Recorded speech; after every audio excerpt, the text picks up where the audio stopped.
15% com computador deve ser muito. A venda feita pelo coração, a venda feita por chamar o cliente pelo nome, isso aí a gente não encontra em lugar nenhum, né? Então a gente tem cliente aqui de 40 anos que frequenta o mercado, 50 anos que frequenta o mercado, né? E falam do mercado com o maior carinho. Esse é o nosso mercado. Isso aqui a gente vai continuar e por muito tempo, né? Então, mais uma vez, muito obrigado pela oportunidade. Boa tarde, eu queria agradecer muito o convite, parabenizar a organização desse evento e também a essa parceria do IPHAN com o mercado, né? Eu acho que é um sinal de um diálogo que está aberto e que é necessário. Os mercados são uma parte importante da história do abastecimento das cidades. Hoje, o exercício dessa função não carece mais do Estado, ainda que se deva considerar que o comércio, em especial de alimentos, tem uma dimensão pública, mesmo quando exercido por empresas privadas. O Mercado Central de Belo Horizonte é um representante vivo dessa história, né, do abastecimento. Ele nos remete a vários passados e lembranças, como a das feiras, pela sua organização em bancas, que lembra as barracas das feiras, pela raridade de alguns de seus produtos que estiveram presentes na infância de muitos de nós e que hoje não são conhecidos dos mais jovens. Essa é uma das razões por que o mercado atrai tanto as crianças, né? Ele também nos evoca um tempo em que a moda não era ser clean, tudo branco, com um único cheiro, ou mesmo sem cheiro inodoro, como são hoje os supermercados, né?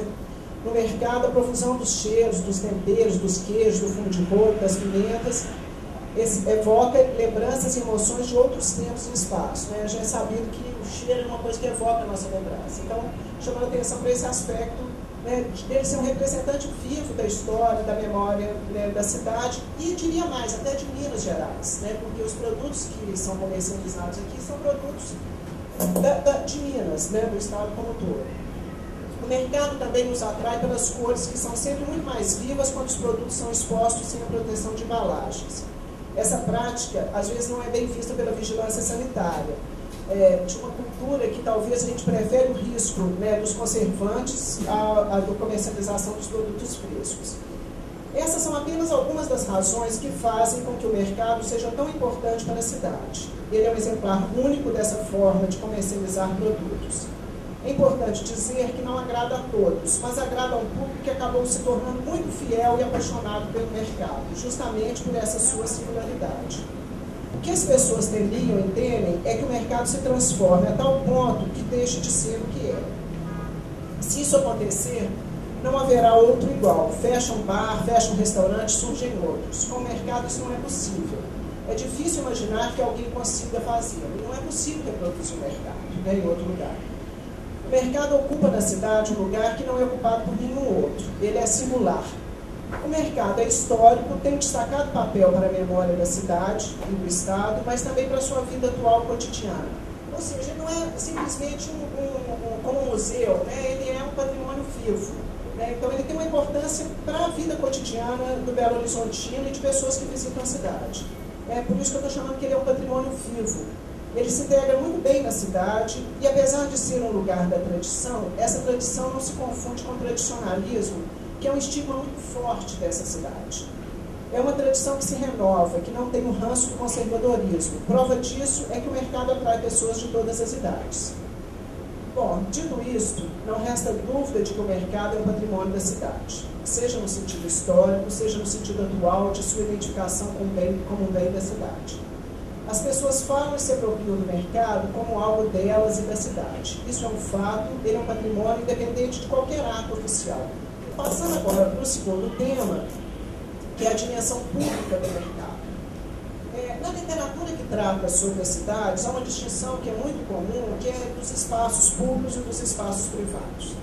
O que mais caracteriza o espaço público é a sua natureza de aberto a todos, lugar da interação das pessoas nas grandes cidades. Já o espaço privado é o espaço da nossa intimidade, da nossa casa, da nossa família. Atualmente fala-se também de espaços semipúblicos, espaços que são de propriedade privada, que pressupõe certas restrições de horários, forma de frequentar e tal.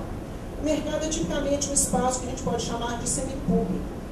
né, justamente isso. Ele é um espaço que é do comércio, que ele é aberto ao público, mas ele é de propriedade privada e ele tem restrições. Ele abre, fecha, tem regras próprias, tem segurança, né? Mas o que eu acho interessante no mercado é que a forma de interação que se dá aqui dentro, ela é típica das interações que a gente mais valoriza como interações dos espaços públicos, né? Que é justamente a possibilidade de encontro de pessoas diferentes que ele propicia. Então, acho que, em certo sentido, o espaço público, o mercado, tem uma vida pública que é muito mais rica até do que outros espaços públicos, né? Então, apesar de ser um espaço semipúblico, ele tem uma vida pública muito intensa. E as razões para essa interação tão rica, elas podem ser encontradas em dois fatores que eu identifico. O primeiro é a diversidade do seu público, que foi comprovado por várias pesquisas. O mercado é frequentado por pessoas de diferentes classes sociais, idade e lugares de residência. Até lembrando aqui, ele é uma referência, não é só para Belo Horizonte, ele é uma referência da região metropolitana, né? A pesquisa que o Eduardo Costa fez mostra muito bem isso, né? Os frequentadores, né, diariamente no mercado são de diferentes estratos sociais e de lugares da região metropolitana, além dos turistas, né? Então, o que estimula essa diversidade também, além desses frequentadores, é a variedade dos produtos da sua localização central. Ele está num lugar que é muito privilegiado, nesse sentido, né, de fácil acesso. E ele também tem produtos para todos os gostos, de todos os tipos e todos os preços. Mas tem um outro aspecto também que eu acho muito importante que favorece essa interação, que é uma coisa também que foi mencionada aqui, que é a forma descontraída de frequentar o mercado. Esse aspecto pode parecer banal, mas não é. Cada lugar nos impõe uma forma de frequentar. O mercado nos pede roupas e atitudes despretensiosas. Isso leva a uma suspensão, ainda que temporária, das desigualdades. O corpo deixa de ser um suporte de ciclo de status. Essa é uma condição fundamental para interações e bases minimamente igualitárias nos espaços públicos. Esse é um aspecto muito importante, quer dizer, as pessoas aqui se dispõem de seus títulos, né, e há uma interação em bases igualitárias, que faz dele esse espaço tão rico do ponto de vista, né, de um espaço que tem essa natureza pública. Então, concluindo essa segunda parte, o mercado, além de patrimônio cultural, é um legítimo espaço público da cidade. Por fim, o terceiro ponto que eu queria abordar, que é o tema desse seminário, é que a proteção ao mercado. O que significa a proteção pública do mercado contra o patrimônio? O que significa a proteção pública do mercado como um patrimônio? A proteção é um reconhecimento público e oficial da sua dimensão de patrimônio da cidade. Esse reconhecimento eu acho que já existe de fato. O mercado sofre o risco de se descaracterizar? Essa eu acho que foi uma questão aqui que tem opiniões diversas, né? O Eduardo, terminando aqui, ele acha que não, né? Quer dizer, ele fala assim, deixar o mercado como está. Eu diria que nada nos garante que não. O que está garantido? Não sei. Então, eu acho que é uma das razões que justificariam uma proteção. A outra questão é se a proteção é incompatível com a sua natureza privada, a natureza privada do mercado. Absolutamente não é. Pela Constituição Federal, até as moradias, elas têm uma função social e, por isso mesmo, caso elas tenham valor patrimonial, elas devem ser protegidas. No caso do mercado, ainda mais. Ou seja, não é incompatível o fato da propriedade ser privada e a proteção. Não, isso também não significa que qualquer bem que seja protegido, que ele perca o seu estatuto de propriedade privada. Uma casa, quando ela é protegida, ela é tombada, a propriedade não muda, ela continua propriedade privada. Ela tem restrições enquanto a descaracterização dela como bem. Mas ela pode, inclusive, sofrer várias mudanças, o uso pode mudar. Uma proteção ao mercado quer dizer que vai congelar o uso do mercado, vai congelar o mercado. E muito menos... por exemplo, no caso de tombar, né, que nem é muito que está falando aqui em relação ao mercado, né, o caminho parece não ser muito esse.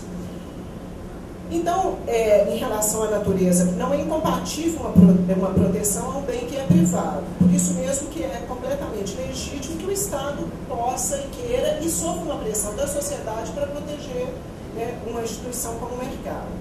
É completamente compatível com uma política de proteção que o mercado continue o que ele vem fazendo, que ele continue a se renovar. Essa é uma ideia muito distorcida em relação ao patrimônio, essa ideia de engessamento, né? Isso foi muito divulgado, mas é uma ideia errônea em relação ao patrimônio.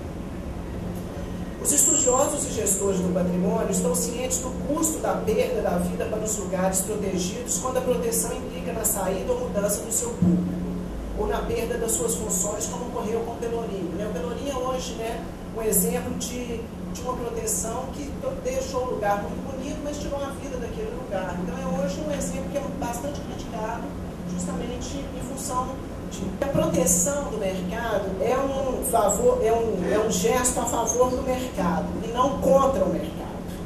A forma, se material ou imaterial, por quais instrumentos, deve ser objeto de diálogo.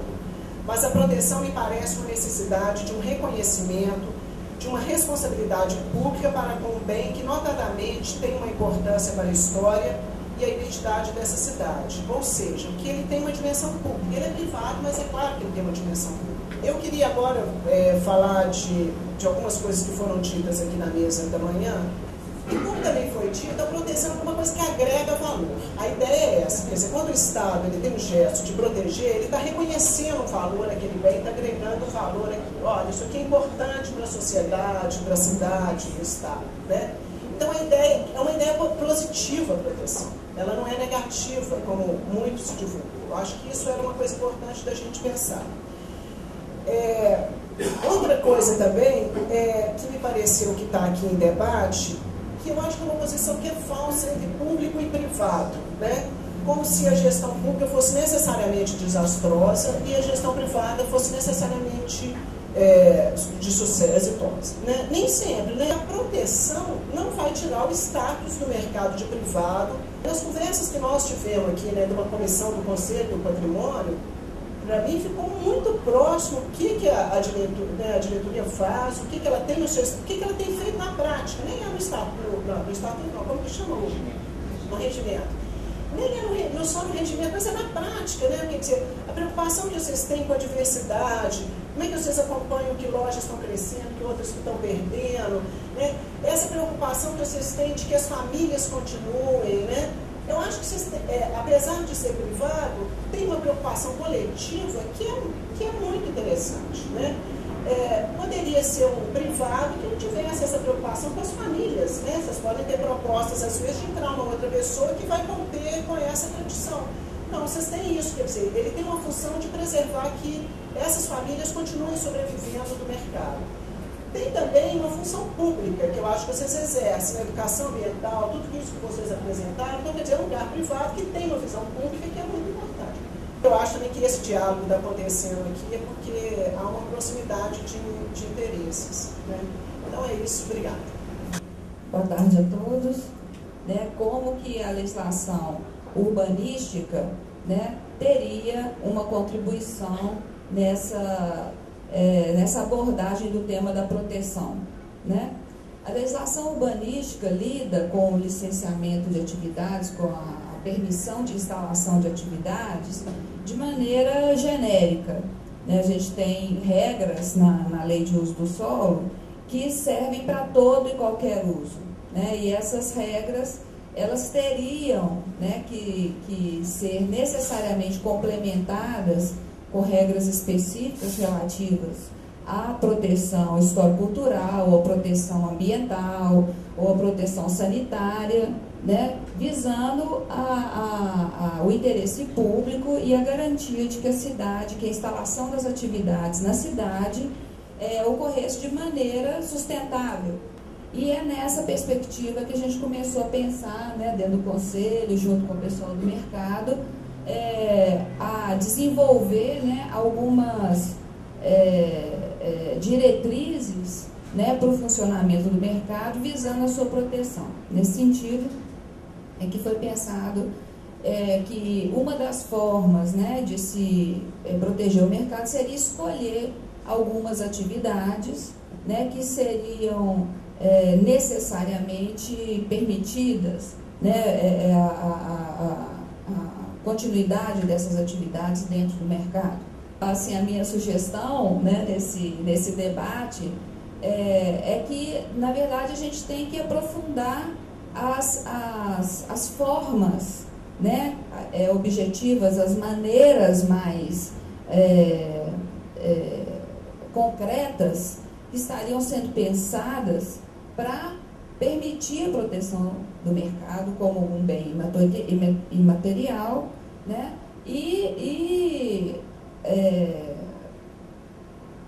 Para que as pessoas pudessem ter segurança, né, de qual que é realmente o papel da proteção. Então, no que diz respeito à proteção histórica, né, que a gente conhece mais, que é o tombamento das edificações, as pessoas já sabem que tem algumas restrições para construir, algumas limitações de altura, algumas limitações de cor, algumas exigências de transparência, algumas exigências de afastamento de outras edificações, né? São os parâmetros de proteção que são mais comuns. Mas no caso da proteção de bens materiais, esses instrumentos eles não são de conhecimento coletivo, essas formas não estão muito bem esclarecidas. Eu acho que tornar esse diálogo mais concreto é a maneira mais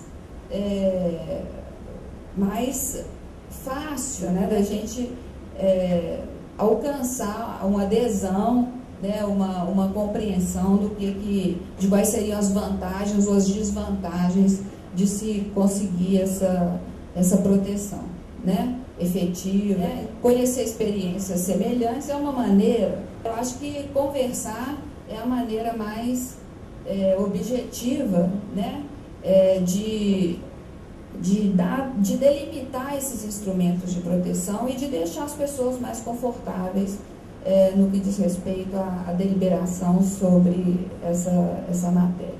Bom, boa tarde, é um prazer muito grande estar aqui com vocês. Eu conheço pouco Belo Horizonte, mas para mim, toda vez que eu venho a Belo Horizonte, o primeiro lugar que eu quero ir é o mercado. Ele é uma referência de Belo Horizonte muito forte, né? Como de uma forma geral são os mercados. Eu tinha preparado uma fala em cima das experiências que estão acontecendo nos mercados pelo Brasil, né? Mas no decorrer desse dia todo, eu vi que existem muitas dúvidas sobre esses instrumentos de proteção do patrimônio material, e eu acho que eu tenho que usar os meus 20 minutos para tentar esclarecer um pouco essas questões. O patrimônio material é muito dinâmico, né?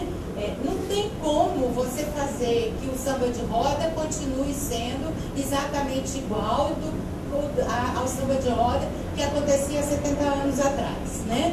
Então, a terminologia que a gente usa não é proteção, é salvaguarda. O mercado, ele significa referência para diversos setores da população, que são lugares de trabalho, de prazer, de turismo, são lugares de grande diversidade e são espaços que conformam a identidade de um lugar. Então, o Departamento de Patrimônio Material tem uma proposta de desenvolver diversos inventários nacionais de referência cultural em mercados do Brasil, né? Por serem esses locais os locais de encontro, de sociabilidade, de referências e de formação de identidade. Essa metodologia do Inventário Nacional das Referências Culturais, por si, já é um instrumento de salvaguarda. Essa metodologia. Na realidade, o INRC é uma forma de estar sistematizando esses dados e de se poder disponibilizar esses dados para a população de uma maneira geral, né? Mas aí, antes mesmo de que o bem seja registrado, no processo de aplicação do INRC, muitas vezes você pode obter resultados proveitosos para aquela população de dentro do mercado.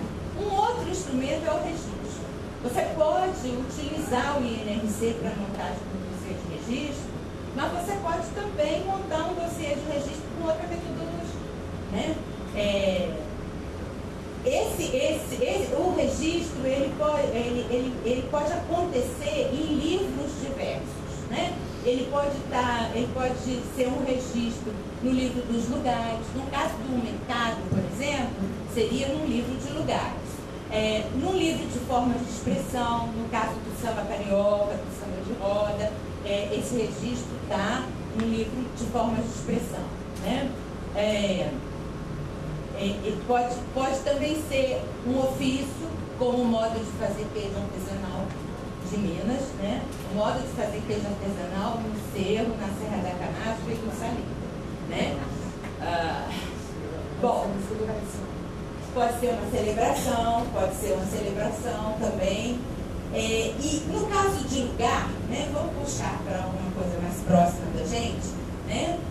No caso de lugar, você pode estar registrando um mercado, mas você pode estar registrando, por exemplo, um lugar sagrado. Um outro instrumento, que seria um instrumento que pode ser criado durante o processo de inventário, durante o processo de montagem de dossiê de registro, ou após o bem ser registrado como patrimônio do Brasil, né?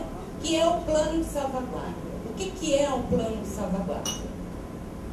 É um planejamento discutido entre quem está tocando aquela pesquisa com os detentores daquele bem.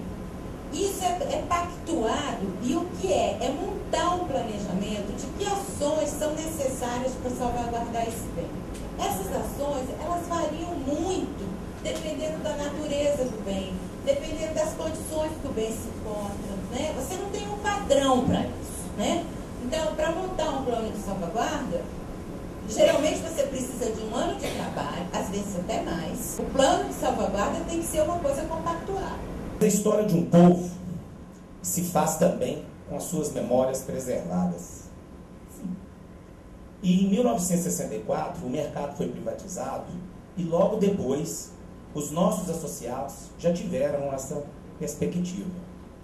Primeiro porque o edital de arrematação falava-se para demolir as benfeitorias existentes e construir algo de cunho social. Isso está no edital, inclusive no nosso memorial que nós criamos. Nós o fizemos, transformamos o mercado e trouxemos ele nos dias de hoje, de uma forma que todos estão aqui e várias pessoas da cidade, até do país, se manifestaram. Com interesse talvez de preservar agora, num pensamento que nós tínhamos lá atrás. O Estatuto, como forma principal, ele previu várias coisas. Dentre elas, o que já foi dito aqui, é a forma igualitária de nossos associados se fazerem representar na nossa associação. E esse estatuto, ele constituiu o nosso conselho, deu direito aos nossos 355 associados, que é o número que nós temos hoje, de constituir um conselho de administração, que são 31 membros. Esses 31 membros elegem de 4 em 4 anos, quer dizer, eles são eleitos de 4 em 4 anos, e nomeiam 3 diretores, que são diretor-presidente, diretor executivo e diretor financeiro. O nosso conselho é que é realmente o administrador do mercado. Ele tem algumas funções básicas, estatutárias. Dentre elas, a gestão do mix. Dentre elas, a normatização interna, regulamentação. E toda a movimentação que vocês veem hoje, que fazem a engrenagem e essa grande máquina andar. E ele não precisou, até os dias de hoje, de nenhuma outra forma de gestão ou de interferência externa para conseguir se manter. E o mercado funcionou bem, maravilhosamente bem. E o tempo se passou. A cidade mudou, a cidade cresceu e precisou de novos tempos e novas regras. Todos os dias tem regras que são feitas e executadas aqui dentro do mercado. Então, houve essa comoção e uma forma que nós achamos de dar, até em negociação com a gerência de patrimônio, com o IFAM, nós trocamos várias ideias e chegamos à conclusão seguinte: seria o ideal nós fazermos, de acordo com o nosso estatuto, o nosso regimento e regulamento. E esse regulamento trouxe coisas básicas e novidades, que são muito boas para a gente e que nós consideramos que é o suficiente, ou melhor, é mais do que o suficiente, para resguardar a nossa integridade, a nossa subsistência e permanência. Os resultados, até o momento do nosso trabalho, foram muito bons. Por quê? Até hoje, nós não tivemos nenhum problema com o lojista com relação ao nosso regimento e regulamento. Nenhum. A pessoa chega, requer seu direito, a gente levanta para ele, mostra as regras e ele se faz no entendimento. Será que serão necessários outros procedimentos que garantam mais? Porque esse aqui, ele só pode ser mudado por Assembleia Geral Extraordinária. Ele não pode ser mudado no tom de um presidente aqui. Ele não pode ser mudado no tom do conselho. Tem que se constituir uma Assembleia Geral dos 355 proprietários e ter um quórum determinado pelo Código Civil para que faça essa alteração. Então, por que intervir no que deu certo? O tema é para dias de conversa, porque nunca vai chegar a um acordo, porque cada um tem uma visão dos seus interesses e dos seus lados. Mas o lado do nosso comerciante, ele tem que ser pensado e preservado. Do mesmo jeito que a população e os órgãos públicos têm os seus interesses dentro da necessidade da capital, deste ponto, que é o ponto mais conhecido, histórico e visitado de Belo Horizonte. Muito obrigado.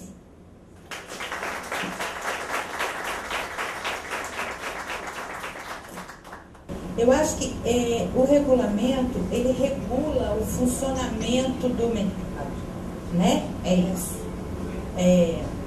O INRC e o registro, ele produz conhecimento sobre o mercado.